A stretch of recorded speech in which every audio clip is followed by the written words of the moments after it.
cordial saludo, les habla Alberto García Jerez, docente del curso de Bioquímica. Este es el segundo encuentro de enzimología de bioenergética correspondiente al CIPAS del día 26 de marzo. Entonces, como parte de esos mecanismos de regulación, nosotros creo que habíamos alcanzado a tocar hasta acá, hasta esta diapositiva, y donde hablábamos de los inhibidores. Ya vimos un poquito más atrás y vimos que también la actividad enzimática está de alguna manera regulada por el pH. Esa es una de las variables que siempre hay que tener en cuenta cuando van a trabajar, digamos, los que son ingenieros de alimentos van a trabajar en algún proceso, siempre se debe tener en cuenta el pH ideal, así como la temperatura ideal de la enzima. No todas las enzimas trabajan a las mismas temperaturas y se debe también tener presente esta actividad. De aquí hablamos ahora o vamos a tocar el tema puntual de la inhibición reversible. Hablamos que cuando esto ocurre, esto es cuando se une a una enzima unos inhibidores que son unas moléculas que pueden ser varias moléculas como parte del sustrato, como otra molécula que simula muy parecida al sustrato, o alguna otra molécula intermediaria que permite detener o disminuir, digamos que esa actividad o esa actividad de la enzima o esa cinética enzimática con el fin de regular ese ciclo. ¿Por qué? Porque por lo general una enzima no trabaja sola. Una enzima hace parte de una cadena de enzimas, como vamos a ver en la siguiente unidad, y el trabajo de una enzima depende de otra enzima, como les alcancé a mostrar en el gráfico de Brenda. O sea que es un ciclo y cuando hay demasiado de sustratos o demasiados productos o otros sustratos intermediarios, otros metabolitos intermediarios, ese ciclo tiende a regularse porque no sirve producir a gran velocidad lo mismo cuando el cuerpo no lo está requiriendo. Entonces, eso es muy importante que lo empecemos a entender. Una molécula que es estructuralmente similar al sustrato y normalmente se puede unir reversiblemente en el sitio activo de la enzima y por tanto actuar como un inhibidor competitivo. En este lado se llama inhibición competitiva porque está compitiendo por ese sitio activo. Recordemos que el sitio activo es casi este que nos muestran en todas las enzimas, que es la parte, aquí hay esta parte socavada, que está conformado por unos aminoácidos que permiten que esta molécula que se llama el producto se una allí para transformarse o hacer el proceso catalítico y liberar nuevos productos, como en este caso que vemos la glucosa y la fructosa. Entonces, perdón, muy importante tener en cuenta eso. Entonces, en esta aparece esa regulación competitiva cuando una molécula que puede ser muy parecida a ella compite. Y aquí vemos un caso que vemos el succinato más el NAT que se va a transformar en fumarato.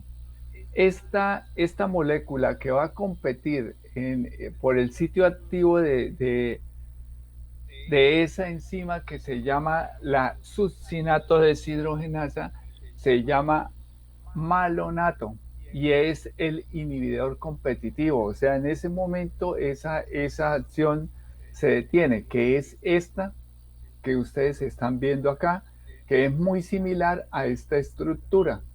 Si ustedes la pueden apreciar, es muy similar.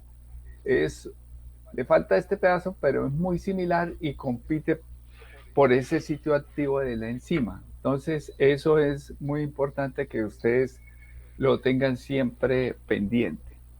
Aquí me lo dice, por ejemplo, el malonato, que es un inhibidor competitivo de la enzima succinato deshidrogenasa, ya que es capaz de unirse al sitio activo de la enzima debido a su estrecha similitud estructural con el sustrato.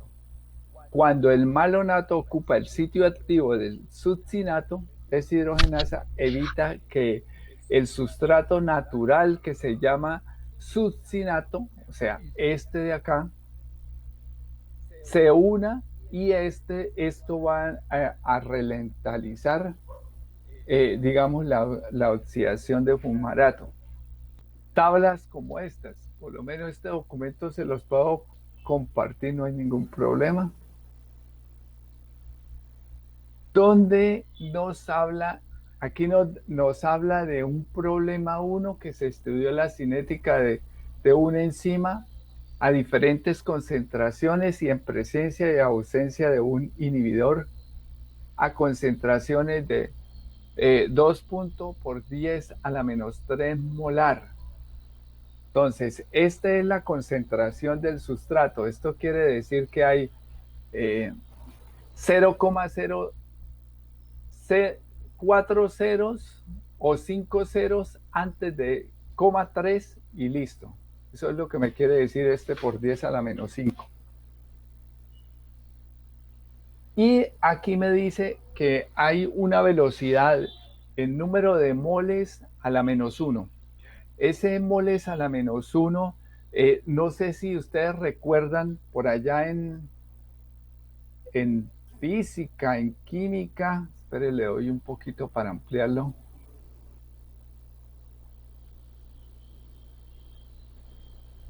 Mucho. Acá. Este de acá, esta nomenclatura de acá, no es que sea un exponente negativo. Cuando está así, lo que me quiere decir es que es el ciclo. Cada segundo está transformando tantas micromoles aquí me dice que micromoles por minuto. Cada minuto me está transformando tantas micromoles. A eso se refiere como ciclo. Y eso es lo que denominamos aquí la velocidad, esa rapidez como se transforman esas unidades por minuto. Y mire, y aquí hay unos valores que son muy importantes. Aquí está el sustrato, no nos detengamos mucho en esto, pero sí ubiquemos estos valores de acá. Y me dice que la velocidad en esta es sin inhibidor, y por ahí hay muchas tablas en inglés donde dice un inhibidor y la otra creo que es una es con inhibidor y la otra es sin inhibidor. A esto hace referencia cuando esa molécula, como en el ejemplo que acabamos de ver, se une o compite por su sitio activo, disminuye la velocidad catalítica de esa transformación de esos productos a sustratos. Y aquí vemos que esa velocidad en micromoles por minuto disminuye. Aquí es sin inhibidor y es a 10,4 moléculas cada minuto y aquí apenas se baja a 4. Aquí se realiza a 14,5 y aquí se baja a 6, está 22, 11, 33, 22. O sea que hay unas diferencias. Cuando empiezan esos competidores, lo que hace es detener la velocidad de transformación de esos productos a sustratos. Ese es básicamente, y esa es una actividad, digamos que normal. normal dentro de la parte enzimática. Eh, digamos, también puedo decirles que dentro de los procesos naturales que nosotros tenemos como seres vivos y que nosotros sentimos desde nuestro cuerpo, como el cansancio y todo eso, a veces se da porque la enzima eh, bajó la actividad o sea, eso de estar activos en el día empieza a disminuir esa actividad porque hay otro momento en el cual empieza, digamos que los procesos de reparación celular que se dan en estados de reposo. Por eso es que eh, no solamente los mamíferos, sino también las plantas e incluso las células que son como las bacterias, que es una célula, son unicelulares, tienen esas como alternancias. O sea, nada puede ser continuo. Usted no puede salir corriendo todo el día y toda la noche y seguir ahí porque eso no es viable. Usted hace eso y ni en ningún animal es viable. Ustedes no ven que un animal corra todo el día y toda la noche, lo uno se sobre recalienta y lo otro la cantidad de energía, o sea, hay que detener ese proceso para que regrese o, mejor dicho, entre otro proceso que es el de recuperación donde hay otras enzimas las que empiezan a actuar. Entonces, esto es muy importante empezarlo a entender. Entonces, ya vimos esos inhibidores y vimos los inhibidores competitivos. Bueno, entonces, por eso es que aquí hay una serie de conceptos asociados a esto y me dice que una de las características de los inhibidores competitivos es que pueden desplazar el sitio activo, que ya lo dijimos, y se utilizan concentraciones elevadas del sustrato. O sea, claro, si baja la actividad, hay una concentración alta del sustrato y la enzima se restaura apenas ese inhibidor salga. Y aquí vemos un ejemplo. Tenemos este ciclo. Aquí va el ciclo normal de la enzima. Esto lo pueden utilizar para ustedes, para su trabajo. Estos gráficos así sencillos, sin tanto compliquen. Y aquí vemos la enzima más el sustrato, el complejo enzima-sustrato y esa transformación ya a productos donde se libera la enzima y esa enzima ya está disponible para empezar nuevamente esa actividad catalítica. Pero aquí resulta que esta molécula, que como en el caso del succinato vimos ahorita, va a competir por este sitio activo y esto queda detenido. A eso es que hace alusión.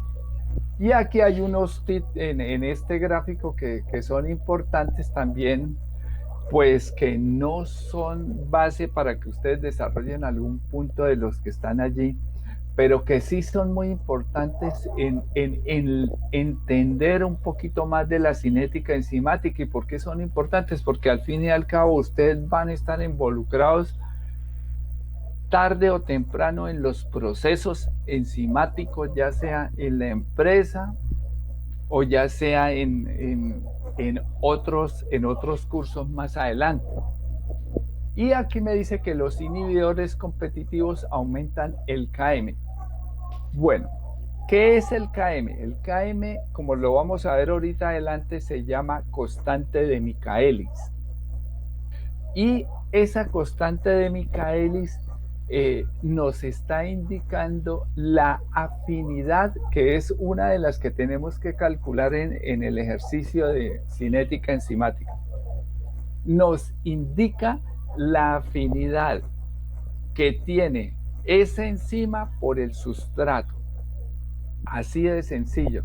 Entonces, si se eleva el KM y disminuye la velocidad, pues no importa. Quiere decir que mientras no se transformó nada, pero tampoco la enzima dejó aparte el sustrato, sino siguió fuertemente unido esperando, bueno, que ocurra algo, como que ese inhibidor bloquee la mayor parte de las otras enzimas y logre continuar la cadena de todo el producto que está allí para transformarlo en sustrato.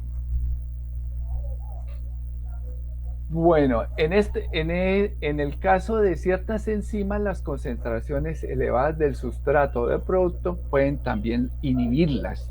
Entonces, a veces no es otra molécula, sino es parte del mismo sustrato, se está transformando hay demasiado de una determinada sustancia que la célula no la va a necesitar, o ustedes mismos cuando tengan un proceso industrial dice, uy, se está transformando demasiado esto y me está ocupando todas las máquinas del proceso. Entonces ustedes tienen que decir, tengo que inhibir la cantidad de esa reacción, corten el sustrato, cierren la llave de tal para que no pase tanto. Eso es más o menos lo que ocurre en el cuerpo. Este es un ejemplo que nos dicen aquí de la actividad de la invertasa o sacarasa, que se reduce considerablemente en presencia de altas concentraciones de sacarasa, que es el sustrato. Mientras que la beta-galactosidasa, que es otra de las enzimas, que esta está en este organismo que se llama Aspergillus niger, que es fuertemente inhibida por la galactosa. Esta transforma esta enzima que se llama galactosa en fructosa y galactosa, precisamente, que es el azúcar de la leche. Y los productos de esta reacción enzimática no son algunos de los inhibidores competitivos. Compiten por ese centro activo y paran el proceso hasta que de alguna forma empiece a regularse el ciclo, empiece a haber como ese equilibrio que permita avanzar a esa reacción. Bueno, creo que estamos acá, vamos para acá, sí. Bueno, también existen unos inhibidores no competitivos. Esto quiere decir no competitivos. Cuando escuchen esto, están hablando que están relacionados con el sitio activo, con ese sitio donde se une la enzima sustrato. Pero estos inhibidores no competitivos son capaces de bloquear una enzima. O sea, no se unen en el sitio activo, pero son capaces de unirse en otros sitios diferentes al sitio activo y cambian la estructura conformacional de ese sitio activo y no permiten que se siga transformando. Un ejemplo, que tenemos acá, este es el proceso normal, como lo ven acá, enzima más sustrato y enzima más productos.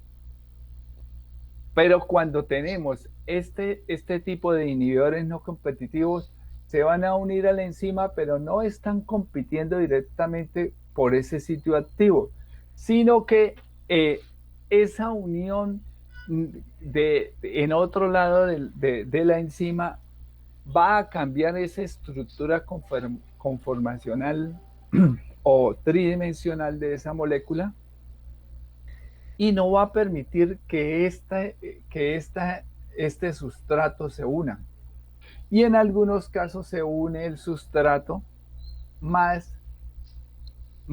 esta molécula, pero tampoco permite que se dé esa acción catalítica. Pueden darse esos dos pasos. Y aquí me dice que, bueno, reaccionan con la enzima en un sitio distinto, como lo estaba diciendo ahorita, a su sitio activo. Por lo tanto, la unión del inhibidor no bloquea físicamente el sitio de la unión del sustrato, pero evita la reacción. Esto lo acaba de decir. La mayoría de los inhibidores no competitivos no están relacionados químicamente con el sustrato, o sea, no son parte ni se parecen al sustrato. Y su inhibición no puede superar aumentando la concentración del sustrato. O sea, yo he hecho más sustrato para que la enzima actúe y no va a ocurrir esto como en otros casos, que puedo incrementar la concentración del sustrato más la concentración de enzimas y la reacción se va a dar. En este caso no es así. En efecto, tales inhibidores reducen la concentración enzimática y activan en solución reduciéndole la velocidad máxima, se disminuye drásticamente, más sin embargo no cambia el valor del Km, o sea que la afinidad enzima-sustrato sigue igual, o sea, esta afinidad sigue igual. Esto que acabé de leer ahora, lo último, quiere decir eso, para que lo tengan presente y acuérdense del Km. El Km o constante de Michaelis no es otra cosa sino la afinidad de esa enzima por ese sustrato.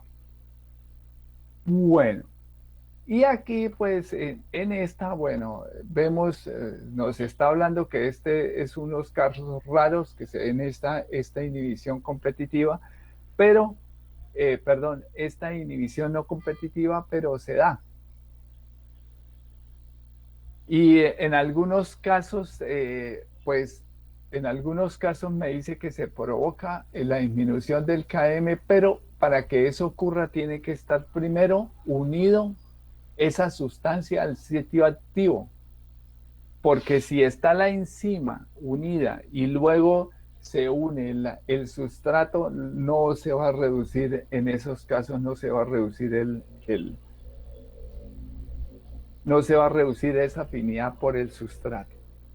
Y mira que aquí nos hablan de los inhibidores y los venenos irreversibles. Cuando una reacción es irreversible, es como su palabra lo dice, no hay vuelta de hoja, porque la sustancia que está actuando se va a unir de forma covalente. Recuérdense que los enlaces covalentes entre átomos son muy estables.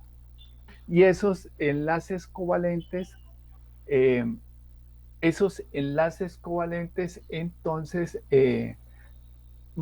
son en algunos casos definitivos y terminan con esa acción enzimática de forma permanente. Y hay procesos, como vamos a ver ahorita en la generación de energía, donde no se pueden detener. Vamos a tener que, si enzimas, por lo menos de la cadena de del ciclo de Krebs o de la cadena transportadora de electrones se detienen, la célula muere enseguida. No se puede detener. Y esos son los dichosos venenos que nosotros conocemos. Y aquí nos dice que si un inhibidor se une permanentemente a una enzima, se conoce como inhibidor irreversible. Y muchos de los inhibidores se unen covalentemente a las enzimas e inhiben, lo que hace que su estructura se altere permanentemente. Por tanto, muchos de los inhibidores son potentes toxinas.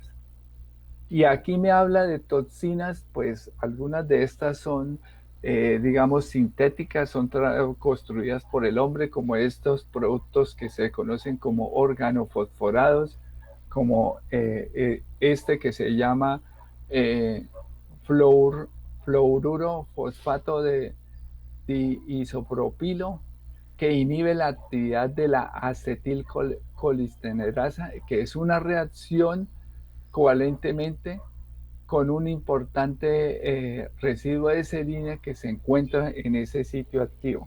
Esta enzima termina bloqueada.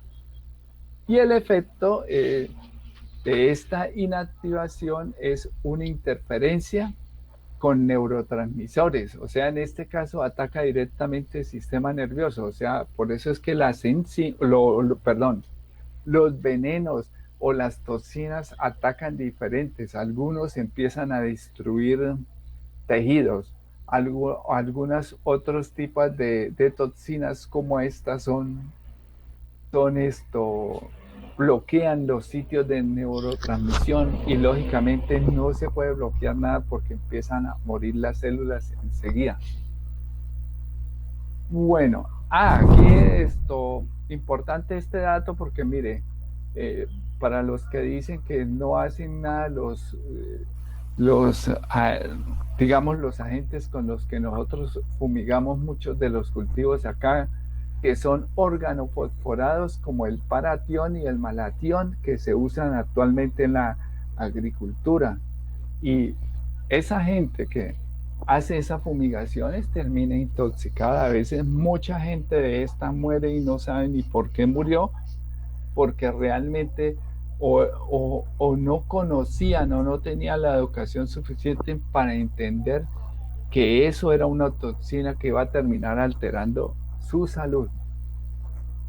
Y algunas personas incluso utilizan los recipientes que quedan de los recipientes vacíos de estos, donde estaban contenidos estas toxinas y las utilizan para transportar leche, para transportar agua, para llevar cosas para tomar en el trabajo, y eso también es una intoxicación.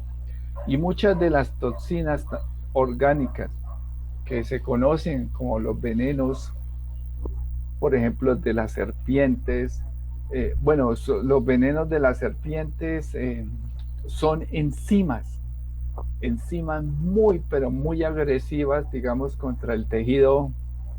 eh, contra el tejido muscular, empiezan a hacer, son enzimas proteolíticas que empiezan a degradar tejido, o atacan el sistema nervioso, o atacan los glóbulos rojos y los empiezan a destruir en cuestión de minutos. Entonces, eso es muy importante. Bueno, este tema que acabamos de ver es muy relacionado con esto que está aquí, que se llama la regulación alostérica y el control de la actividad enzimática. No es un tema que vayamos a ver ahora, pero es el tema como digamos, de esta parte del control enzimático que de forma global va a regular todos los procesos en el organismo. Y uno de ellos, digamos, que es la glucólisis. La glucólisis no es otra cosa sino la utilización de glucosa degradada a través de un proceso bioquímico que se llama glucólisis creo que son 8 enzimas, y este va a terminar en otro proceso que se llama el ciclo de Krebs. Y luego de allí el ciclo de Krebs va a la cadena transportadora de electrones para de una molécula de glucosa obtener de 36 a 38 ATPs. Nuestra moneda energética se llama ATP, se llama adenosín trifosfato. Es la moneda energética que se necesita en los procesos metabólicos, en algunos casos de destrucción y en otros casos de construcción. O sea, tanto en el anabolismo como en el catabolismo se puede utilizar esta molécula, pero principalmente en la construcción. O sea, en el anabolismo, en la formación de nuevos productos. Y tiene que estar constantemente produciéndose. Por eso es que necesitamos comer. Nada más mantener la temperatura del cuerpo nos exige esto. Y aquí aparece algo que se llama la regulación o reguladores alostéricos. Y las enzimas alostéricas son enzimas reguladoras claves que controlan la actividad de las vías metabólicas. En algunos casos son enzimas. En otros casos son parte del mismo sustrato que regula o ralentiza la actividad catalítica. Son inhibidas o activadas por los sustratos, bueno, como los acabo de decir, en las vías funcionales de las enzimas. Ahí se los acabo de decir. Y estas sustancias se denominan moduladores, o sea, que una enzima ralentiza las enzimas que están detrás de ella en su actividad también se, se ralentizan. Y lógicamente las enzimas que están delante en el proceso, pues no pueden continuar transformando porque no hay nuevos, nuevos productos para hacerlo. Entonces, esta parte es muy importante. Y aquí hay unos sitios alostéricos. Por lo menos aquí hablamos del inhibidor como en el caso anterior, ya como ahorita vimos en la inhibición no competitiva. Recuerden que la inhibición competitiva es la que se une a su sitio activo, en el cual se une ese inhibidor y no puede unirse el sustrato porque cambia la forma conformacional de la enzima y no permite esa unión. Y todo el proceso entonces se detiene. Hasta que esto no se libera de acá, no puede continuar el proceso como lo vemos allí. Bueno, eso era ya esta parte que está muy relacionada. Ahora quiero que veamos, bueno, rápidamente esto para ir al ejercicio de cinética enzimática y luego ya ir a la parte final que es el último punto. Entonces recuerden ustedes, bueno, estos son, digamos, dos personajes. Ella se llamó Maumenten y Leonor Michaelis. O sea, este señor se llamó Leonor Michaelis. Ella era canadiense.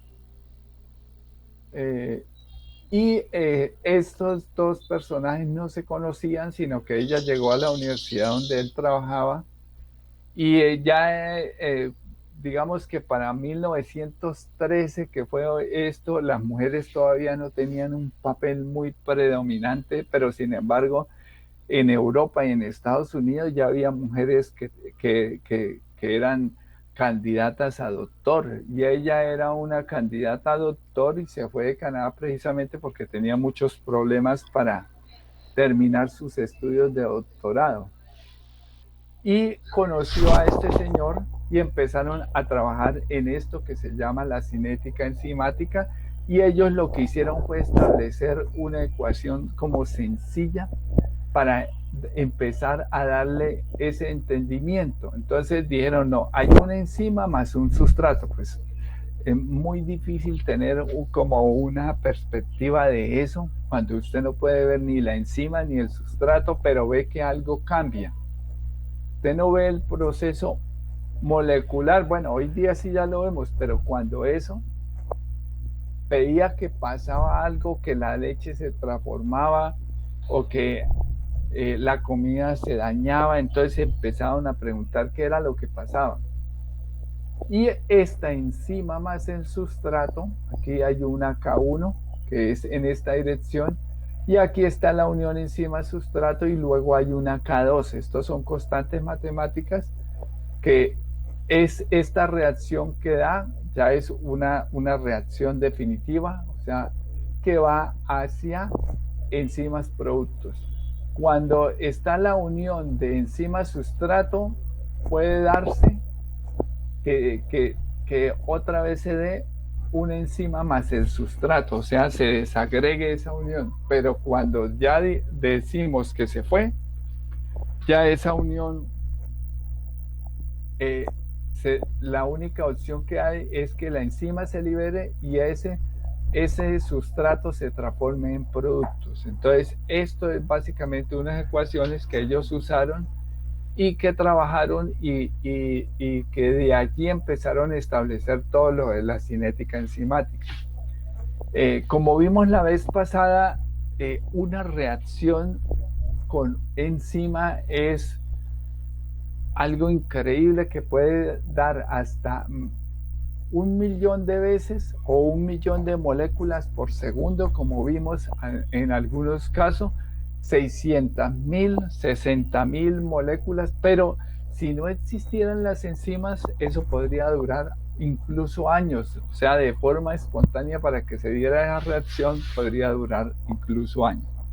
Entonces, de este gráfico recordamos que hay una energía de activación y aquí me dice que no catalítico, que no es con enzima, y lógicamente, si yo quiero acelerar este proceso, necesito incrementar la energía de esto para que sea igual de competitivo a esto que es con enzima, donde la energía de activación es mucho menor.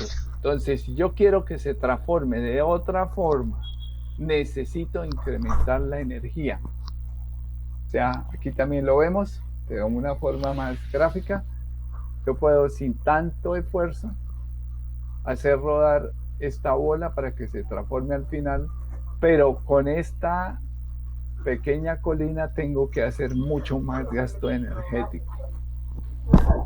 Y tenemos que ellos establecieron esta fórmula. La velocidad es a la velocidad máxima por la concentración del sustrato sobre el Km. Ya dijimos que el Km es una constante en la cual ellos establecieron que es esa constante en que se da entre la enzima por la afinidad por ese sustrato. Y decimos que cuando la velocidad es máxima, lo máximo que da aquí, entonces el Km es la mitad de esa velocidad máxima.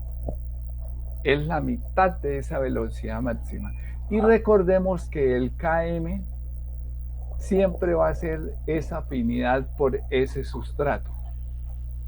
Bueno, en este gráfico pues es muy interesante, nos muestra casi la misma reacción de allá, pero este me gusta mucho porque de aquí podemos entender un poco más. Mire, aquí en esta línea, en morado, yo no sé si la están viendo ustedes en morada, pero esta que estoy indicando acá es la concentración del sustrato, empieza en un tiempo cero, en una concentración alta, y a medida que transcurre el tiempo empieza a disminuir, mientras que la concentración de productos empieza baja, nula, en un tiempo cero, y a medida que pasa el tiempo empieza a incrementar. Entonces, ¿por qué se da esto? Por esta reacción que hay aquí. Aquí hay una enzima más el sustrato en un determinado tiempo para que se dé este incremento.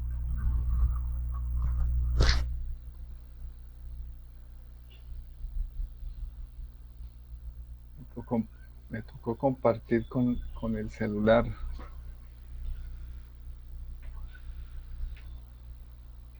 Bueno, esperemos que mientras que carga, porque ahora quedó más lento.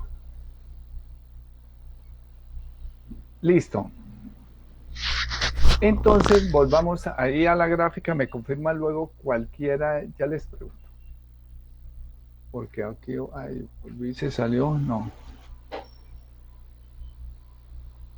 Listo, ahí ya la estamos viendo. Bueno, tipo de gráfica, este tipo de gráfica que ustedes ven acá es el producto, es el, eso, ya subió un poco. Es perdón, sí, ya. Es la consecuencia de este cálculo a través de estos valores con esta fórmula. Entonces ella me da una especie de hipérbole que realmente cuando se va a hacer cálculos en cinética enzimática, digamos, para una industria o para un valor,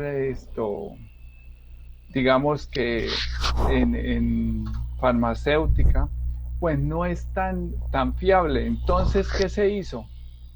Se hizo una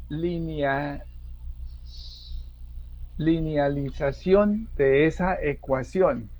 Entonces, esta es la ecuación y sencillamente cada uno de estos valores se convirtieron en 1 sobre B por 1 sobre B más por K sobre B más por 1 sobre la concentración del sustrato, y esto nos da una ecuación que se llama la ecuación de una línea recta. Y yo tengo estos datos de aquí, estos datos que ustedes están viendo acá, que ahora no los está mostrando, no los veo.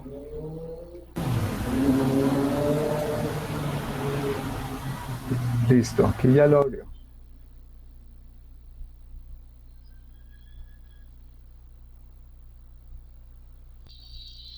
Porque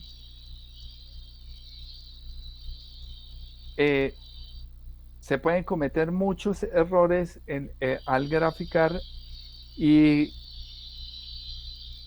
digamos que yo puedo hacer las operaciones bien y todo, pero cambio el orden de este gráfico de una vez y sencillamente no estoy alterando todas las respuestas, y los valores que voy a tener allí ya no van a ser iguales. Sustrato acá, y en este caso es 1 sobre B. Entonces, ¿cómo lo logro esto? Sencillamente cuando hago el cálculo, ahorita revisamos a ver si ya se activó voy a cerrarlos ambos, a ver, que no sé qué pasó ahí, cuando tengo este gráfico ya aquí, esto ordenado, marco estas dos casillas, y voy a la parte superior del Excel, y pues desde allí le doy en insertar, le doy el tipo de gráfico, y voy a escoger los gráficos que son de puntos. Ya les trato de mostrar que es que tengo bloqueado este bendito Excel, no me deja. Primero este orden de acá es muy importante, ordenan ustedes, y si acaso tengo que hacer un videito corto para explicar esto, aunque yo creo que tengo uno en YouTube listo, se los voy a compartir para que, si no, si con esta deficiencia que tengo acá, no me permite ahorita esto restablecer. Listo, aparece que puede, por lo menos está errando. Listo. Entonces abramos este ejercicio resuelto.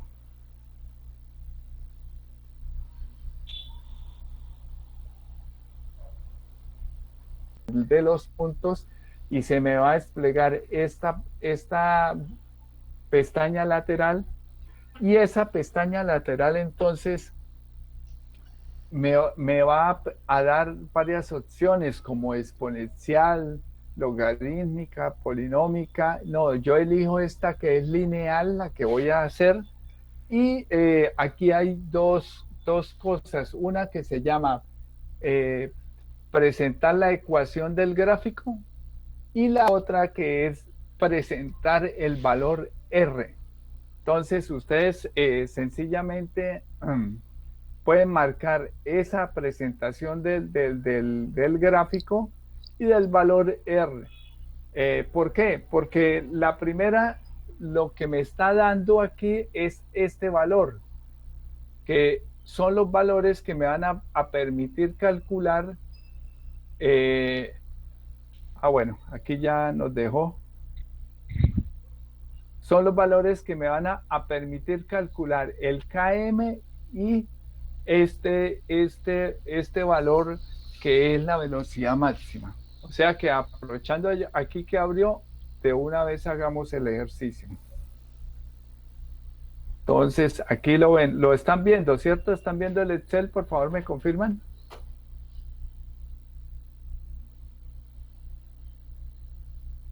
Sí, señor.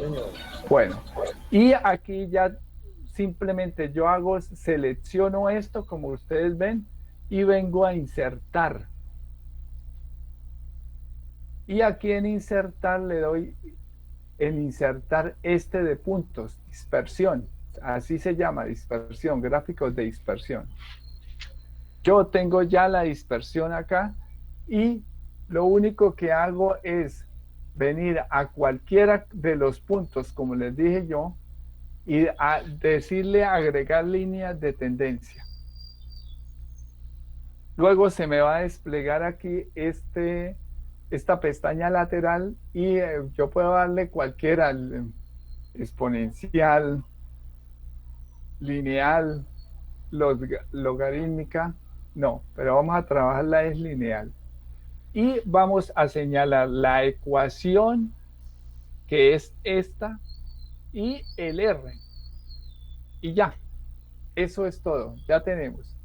Incluso con esto ya pueden hacer el cálculo, porque como ustedes ven, la velocidad máxima que tenemos aquí es igual a 1 sobre B, que es H7. Y el KM que nosotros tenemos acá, este que está acá, es igual a este valor sobre este que es el valor de M. Entonces, y con eso ya hago los cálculos de la velocidad máxima y del KM. Ahora, yo puedo sacar algunas conclusiones de acá. Lo que yo les decía hace un momento. Si todos los puntos están muy cerquita de la recta, yo tengo un valor de R cuadrado acá, yo puedo sacar ese R cuadrado y ese R cuadrado le puedo sacar raíz cuadrada y me va a dar un valor y yo puedo decir que está cerca al 0,99. Todos los puntos están realmente muy cerca de la recta. Y puedo decir que hay confiabilidad entre los datos de la concentración y los datos de la velocidad inicial. O sea, están muy relacionados entre sí. O sea que las velocidades, puedo decir incluso que los KMs está muy relacionado entre lo uno y lo otro. Entonces, aquí tenemos una velocidad que es de 262 moléculas. Aquí me lo está diciendo por minuto. Estas son por minuto. Micromoles por minuto. Entonces la respuesta sería micromoles por minuto. Y esta es parte de la afinidad de la enzima que nos está dando este valor ahí. Yo quiero saber si esto está comprendido, si esto es claro. La glucosa, esta glucosa se tiene que transformar en un proceso que se llama glucólisis, como ya les dije. Esto es este piruvato, que es el proceso de la glucólisis, entra aquí a través de esto que se llama el ciclo de los ácidos tricarboxílicos o el ciclo de Krebs, que es lo que les muestra a ustedes el artículo. Allí ese piruvato va a transformar unas moléculas que están oxidadas y las va a transformar en moléculas reducidas. ¿Cuáles moléculas? Tenemos los NAT y los FAT.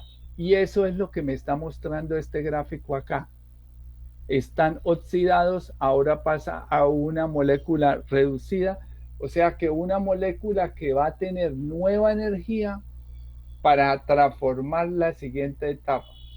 Entonces, este es como el primer objetivo que hace el ciclo de Krebs, regenerar estas moléculas de NAT. Y luego, en la mitocondria hay una doble membrana. Esas moléculas reducidas se vuelven a oxidar allí, pero hay una serie de estructuras como el citocromo C, como todo esto, y una estructura general que se llama la ATPA sintetasa, donde se dan estas reacciones entre las dos entre las dos membranas, la intermembrana, y permite que se genere esta cantidad de ATP. Eso es lo que ustedes van a encontrar básicamente como resumen en el artículo. Bueno, muchas gracias por su atención y nos veremos en una próxima oportunidad de estos temas que son bien importantes en bioquímica y que se abordan desde los IPAs.